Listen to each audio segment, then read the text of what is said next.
SR electric auto সার্ভিসের পক্ষ থেকে জানাই স্বাগত। কি নিয়ে কথা বলবো অবশ্যই ভিডিও থাম্বনেল দেখেই বুঝতে পেরেছেন। তো দেখতে পাচ্ছেন আমার সামনে একটি ভ্যান রিক্সার 48 ভোল্ট একটি চার্জার। আমরা এই চার্জার দিয়ে এক ব্যাটারির 12 ভোল্ট চার্জার তৈরি করে দেখাবো। তো আমরা 12 ভোল্ট এক ব্যাটারির একটা চার্জার যদি মার্কেট থেকে কিনতে যাই আমাদের অনেক টাকা খরচ হয়ে যায়, প্রায় 1000-1200 টাকার মতো খরচ হয়। অল্প খরচে আমরা কিভাবে ভ্যান রিক্সার একটি বাতিল চার্জার দিয়ে 12 ভোল্ট তৈরি করব, এই বিষয়টা নিয়ে আজকে আপনাদের মাঝে আমি কথা বলবো। 12 ভোল্ট এক ব্যাটারির একটি চার্জার তৈরি করতে গেলে আমাদের এরকম একটা কিলোয়ার প্রয়োজন আছে। অবশ্যই আমাদের একটা কিলোয়ার লাগবে। কিলোয়ার ছাড়া কিন্তু হবে না। যে যত ধরনের ভিডিও দেখাক না কেন একরূপভাবে 12 ভোল্ট একটি ব্যাটারি চার্জ হবে না। যদি 12 ভোল্ট একটি ব্যাটারি চার্জ ভালোভাবে দিতে চান তাহলে একটি কিলোয়ার অবশ্যই অবশ্যই লাগবে। তো বন্ধুরা দেখুন,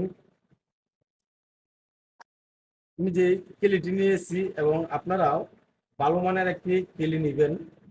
48 ভোল্ট একটা ভ্যান রিক্সার পুরাতন চার্জার থেকে 12 ভোল্টে রূপান্তরিত করব, তাহলে আমরা কোথায় থেকে কি করব।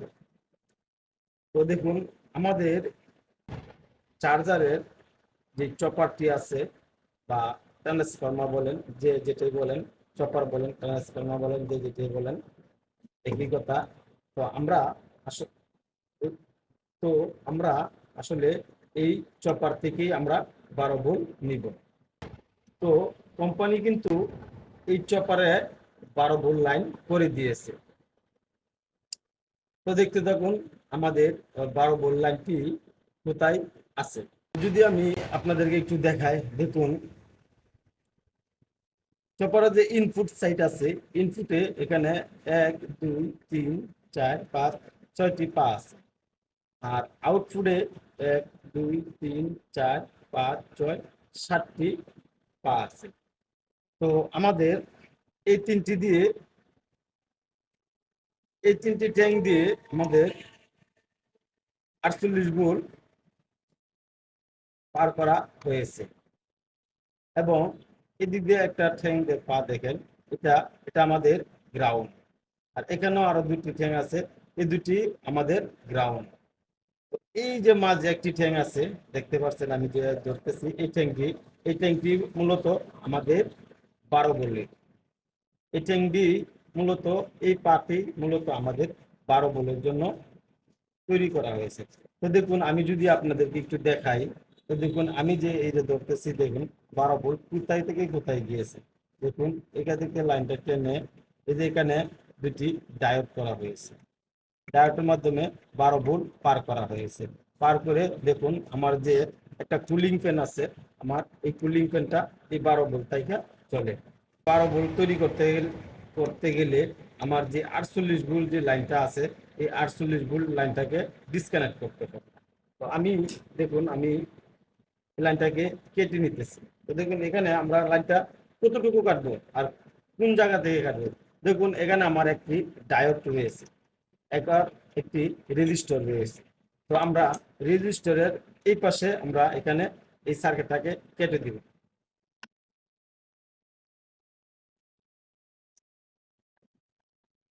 খুব সুন্দরভাবে ভালোভাবে কেটে নিতে হবে, যেন একটু বিন্দু পরিমাণও লাইন এখানে না থাকে। তো আমরা এই লাইনটি কেটে নেওয়ার পর আমরা এখন কেলিওটা লাগাবো। আমরা কেলিটা কোথায় লাগাবো বা কেলিটা কিভাবে ব্যবহার করব। আমার এখানে দেখতে পাচ্ছেন কেলিয়ার একটি মাইনাস তার এবং আরেকটি প্লাস।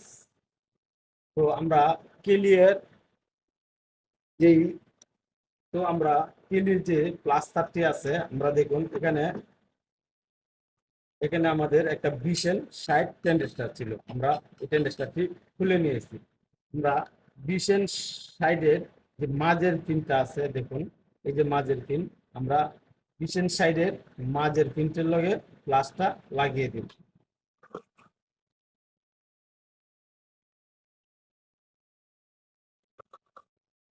তো দেখুন আমি এখানে লাগিয়েছি, দেখুন এই যে মাঝের পিনটা অবশ্যই এই যে এখানে চলে এসেছে, তার জন্য আমি এখানেও লাগিয়ে দিয়েছি, তাতে কোনো সমস্যা নাই, আপনারাও লাগাতে পারবেন, লাগিয়ে নেবেন। তো আরেকটি তার আমার হাতে রয়েছে, যেটি আমাদের মাইনাসটি আমরা দেখুন এই যে আমাদের ক্যাপাসিটার বা ফিল্টার আছে, ফিল্টারে দেখুন এখানে মাইনাস চিহ্ন দেওয়া আছে। আমরা এই জিনিসটা ভালোভাবে দেখে আমাদের মাইনাসটা কোথায় আছে, আমাদের মাইনাসটা হচ্ছে এটা, আমরা মাইনাসটা কালো তারটা আমরা মাইনাসে লাগিয়ে দিব।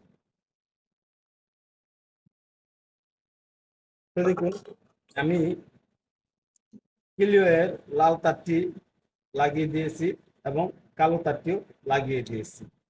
এখন আমরা সিরিজের মাধ্যমে এই সার্কিটটিতে লাইন দিব, লাইন দিয়ে দেখব আমাদের লাইনটি হয়েছে কিনা। তো দেখুন বন্ধুরা, আমি লাগানোর পর আমি যদি একটু দেখাই আপনাদেরকে, দেখুন আমার চার্জারটিতে লাইন কিন্তু চলে এসেছে। তো আমরা কিন্তু এখনো 12 ভোল্ট তৈরি করি নাই, আর আমাদের 12 ভোল্ট তৈরি করতে হলে আমাদের এখানে এরকম আরেকটি তার নিয়ে নিবে।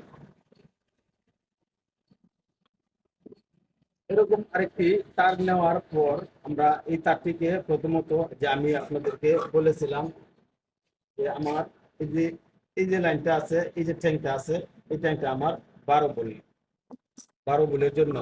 তো আমরা এই পায়ের সাথে একটি মাথা লাগিয়ে দিব। তো দেখুন আমি এই পায়ের সাথে একটি মাথা লাগিয়ে দিলাম। আর এই মাথাটি আমরা কোথায় লাগাবো, তার যে আরেকটি মাথা বাকি আছে, আমরা এই মাথাটি কোথায় লাগাবো, আমরা এই মাথাটি লাগাবো, এই মাথাটি লাগাবো। দেখুন আমি যে বলেছিলাম এখানে একটা ডায়োড আছে এবং একটা রেজিস্টর আছে, তো আমরা রেজিস্টরের এই পায়ের সাথে আমরা তারের এই মাথাটি লাগিয়ে দিব। তো দেখুন আমি লাগিয়ে নিতে,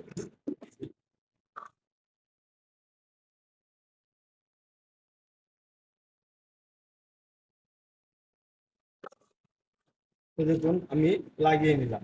এখন তো বন্ধুরা দেখুন আমি মিটারটি 50-এ সিলেক্ট করে রেখেছি, এবং এখন আমরা এই সার্কিটটিতে লাইন দিব। লাইন দিয়ে দেখব আমাদের ভোল্টেজটা ঠিক আছে কিনা। যদি ঠিক না থাকে তাহলে আমাদের ভোল্টেজটা অ্যাডজাস্ট করে নিতে হবে। তো দেখুন আমি এখানে মিটারের চোখটি ভিতরে ঢুকিয়ে রেখেছি, আমার মিটার দিকে ফলো করুন। আমার মোটামুটি বেশি আছে, তো আমরা একটু ঘুরিয়ে ভোল্টেজটা কমিয়ে দেব।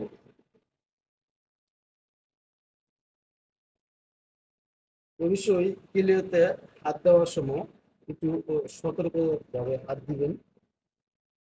আমাদের এক ব্যাটারি 12 ভোল্ট, এক ব্যাটারি চার্জ দেওয়ার জন্য আমাদের কেলির যে ভেরিয়েবলটা আছে বা তার কেলির যে ভোল্টেজটা আমরা 20-এ রেখে দিব। কাজ দেখে আপনাদের একটু ভালো লেগে থাকে তো অবশ্যই আমার চ্যানেলটিকে সাবস্ক্রাইব করে দিবেন এবং পাশে থাকা বেল আইকনটি বাজিয়ে দিবেন, আর লাইক শেয়ার কমেন্ট করতে ভুলবেন না। এই ছিল আজকের ভিডিও। আসসালামু আলাইকুম।